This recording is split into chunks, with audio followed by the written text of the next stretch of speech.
एक बार किसी गांव में महात्मा बुद्ध का आगमन हुआ। सब इस होड़ में लग गए कि क्या भेंट करें। इधर गांव में एक गरीब मोची था।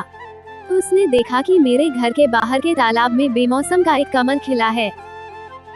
उसकी इच्छा हुई कि आज नगर में महात्मा आए हैं, सब लोग तो उधर ही गए हैं, आज हमारा काम चलेगा नहीं, आज ये फूल बेचकर ही गुजारा कर लें। वह तालाब के अंदर कीचड़ में घुस गया, कमल के फूल को लेकर आया, केले के पत्ते का दोना बनाया और उसके अंदर कमल का फूल रख दिया। पानी की कुछ बूंदें कमल पर पड़ी हुई हैं और वो बहुत सुंदर दिखाई दे रहा है। इतनी देर में एक सेठ पास आया और आते ही कहा, क्यों फूल बेचने की इच्छा है, आज हम आपको इसके 2 चांदी के रुपए दे सकते हैं। अब उसने सोचा कि 1-2 आने का फूल, इसके 2 रुपए दिए जा रहे हैं। वो आश्चर्य में पड़ गया। इतनी देर में नगर सेठ आया। उसने कहा, भाई फूल बहुत अच्छा है, ये फूल हमें दे दो, हम इसके 10 चांदी के सिक्के दे सकते हैं। मोची ने सोचा, इतना कीमती है ये फूल। नगर सेठ ने मोची को सोच में पड़े देखकर कहा कि अगर पैसे कम हो तो ज्यादा दिए जा सकते हैं। मोची ने सोचा, क्या बहुत कीमती है ये फूल। नगर सेठ ने कहा, मेरी इच्छा है कि मैं महात्मा के चरणों में यह फूल रखूं, इसलिए इसकी कीमत लगाने लगा हूँ। इतनी देर में उस राज्य का मंत्री अपने वाहन पर बैठा हुआ पास आ गया और कहता है, क्या बात है, कैसी भीड़ लगी हुई है। अब लोग कुछ बताते इससे पहले ही उसका ध्यान उस फूल की तरफ गया। उसने पूछा, ये फूल बेचोगे? हम इसके 100 सिक्के दे सकते हैं, क्योंकि महात्मा आए हुए हैं, ये सिक्के तो कोई कीमत नहीं रखते। जब हम ये फूल लेकर जाएंगे तो सारे गांव में चर्चा तो होगी कि महात्मा ने केवल मंत्री का भेंट किया हुआ ही फूल स्वीकार किया, हमारी बहुत ज्यादा चर्चा होगी। इसलिए हमारी इच्छा है कि यह फूल हम भेंट करें और कहते हैं कि थोड़ी देर के बाद राजा ने भीड़ को देखा। देखने के बाद वजीर से पूछा कि बात क्या है। वजीर ने बताया कि फूल का सौदा चल रहा है। राजा ने देखते ही कहा, इसको हमारी तरफ से 1000 चांदी के सिक्के भेंट करना, ये फूल हम लेना चाहते हैं।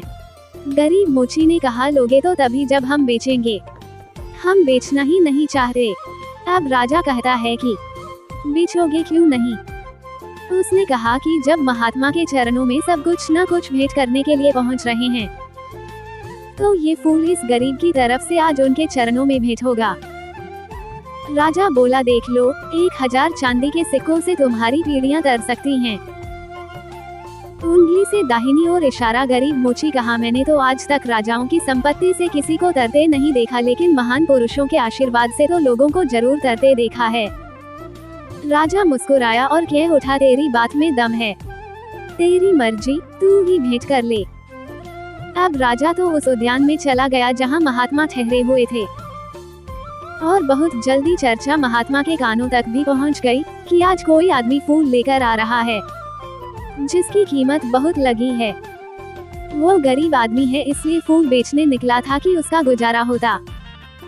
जैसे ही वो गरीब मोची फूल लेकर पहुंचा तो शिष्यों ने महात्मा से कहा कि वो व्यक्ति आ गया है। लोग एकदम सामने से हट गए। महात्मा ने उसकी तरफ देखा। मोची फूल लेकर जैसे पहुंचा तो उसकी आंखों में से आंसू बरसने लगे। कुछ बूंदें तो पानी की कमल पर पहले से ही थी, कुछ उसके आंसुओं के रूप में छिटक गई कमल पर। रोते हुए इसने कहा, सब ने बहुत बहुत कीमती चीजें आपके चरणों में भेंट की होंगी, लेकिन इस गरीब के पास ये कमल का फूल और जन्म जन्मांतरों के पाप जो मैंने किए हैं उनके आंसू आंखों में भरे पड़े हैं। उनको आज आपके चरणों में चढ़ाने आया हूँ। मेरा ये फूल और मेरे आंसू भी स्वीकार करो। महात्मा के चरणों में फूल रख दिया। गरीब मोची घुटनों के बल बैठ गया। महात्मा बुद्ध ने अपने शिष्य आनंद को बुलाया और कहा, देख रहे हो, हजारों साल में भी किसी राजा ने नहीं कमाया, इस गरीब इंसान ने आज एक पल में ही कमा लिया।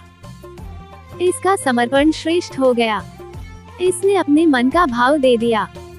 जेहि खोजत ब्रह्मा थके, सुर नर मुनि अरुदेव, कहे कबीर सुन साधवा, करूं सतगुरु की सेव।